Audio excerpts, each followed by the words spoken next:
we get to hear our annual reports from the foster grandparent program and then from the flagship program. But we'll start with Colleen Baldwin and the foster grandparent program. Thanks again for being here, Colleen. Absolutely. We sure appreciate the opportunity. In the past school year, we were once again delighted to have 35 RSVP tutors and foster grandparents working with 229 students, and the amazing point is that they spent over 16,000 hours in Missoula County Public Schools doing so. And every year I come and every year I try to find a new and interesting way to tell you the same facts and figures, and this year I've topped it. I brought with me Grandpa Dave. David Watt has been a foster grandparent for the past 10 years, 5 in Great Falls, came to Missoula and brought his skills with him here, and I am delighted to bring to you David Watt. I think I'd like to personally start off being an active foster grandparents. Dr. Apostle, we do appreciate your very visible support. It meant a lot that you came over and talked to one of our training sessions, and it's nice to know you're appreciated in that.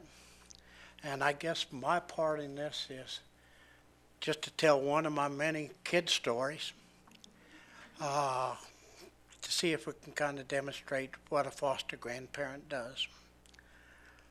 About 2 years ago, I was working summer school out at Frenchtown and working with 1st through 4th graders. And that particular day, I was teaching them how to tell time.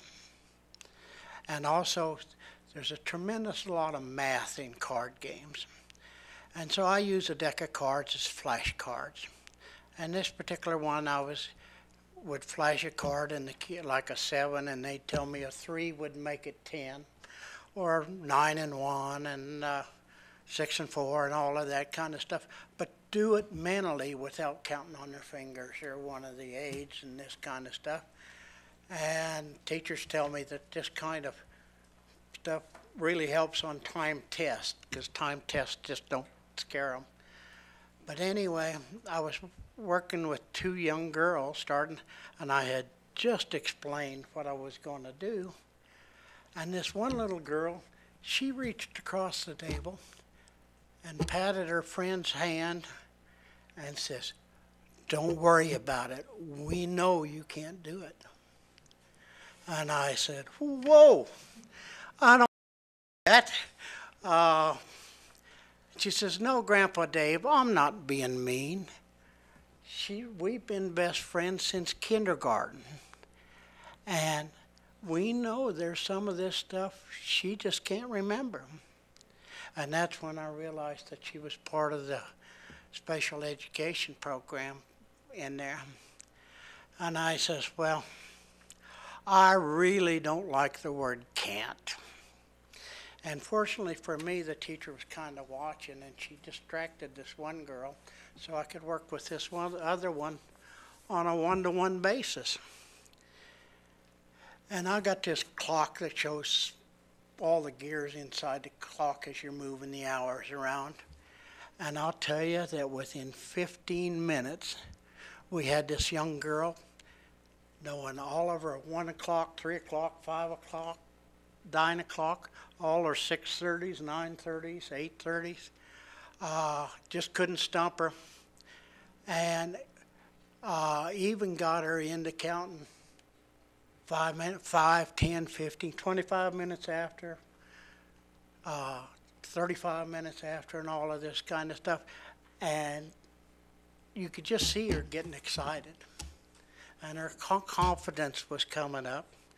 And by the way, that's one of the things that we work all the time with every kid, is helping them with their self-esteem and their confidence, so that they're willing to tackle a new problem, and it's all right not to be able to do it right the first time, because if you practice, you'll get better.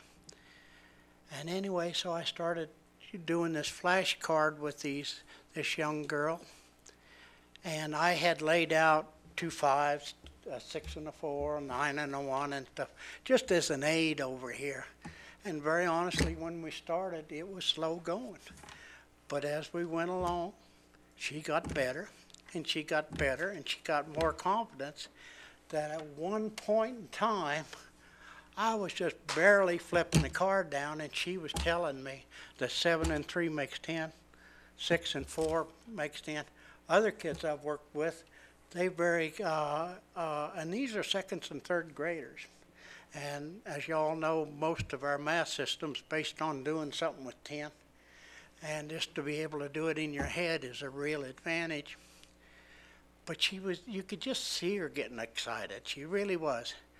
And finally she says, "Grandpa, it's almost recess time.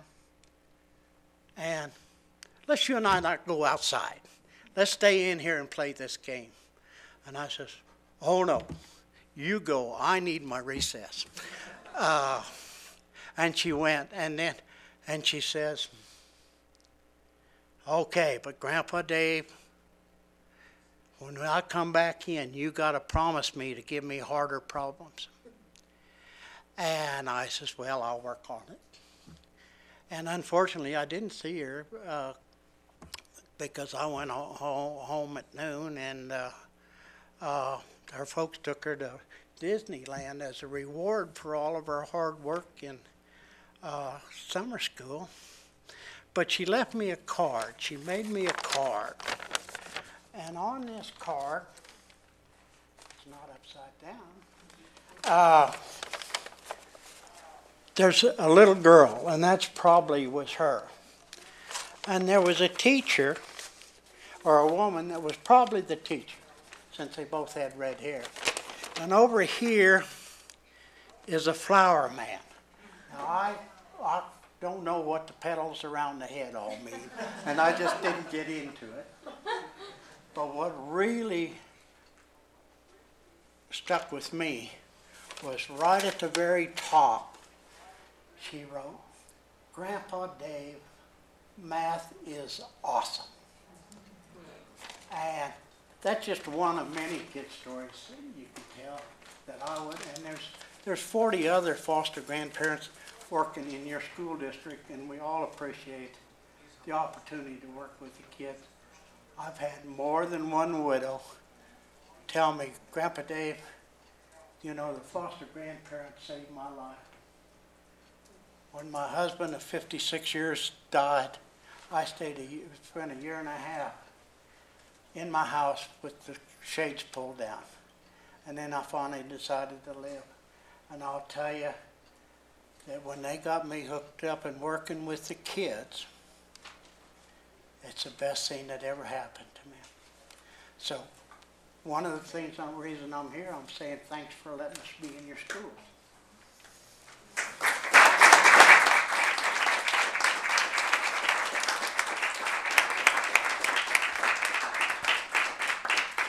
Colleen, what a great organization. And Dave, we're all very lucky because we have people like you in the world. And I know our kids appreciate you and the other volunteers. It's very consistent with everything that we're trying to do in our district, making sure that students get a good start and that they do well in school, graduate, and go on and do great things in their life. But you know, what you do every day for our children, you really can't measure that. But I can tell you this, that we really appreciate you. Thank you.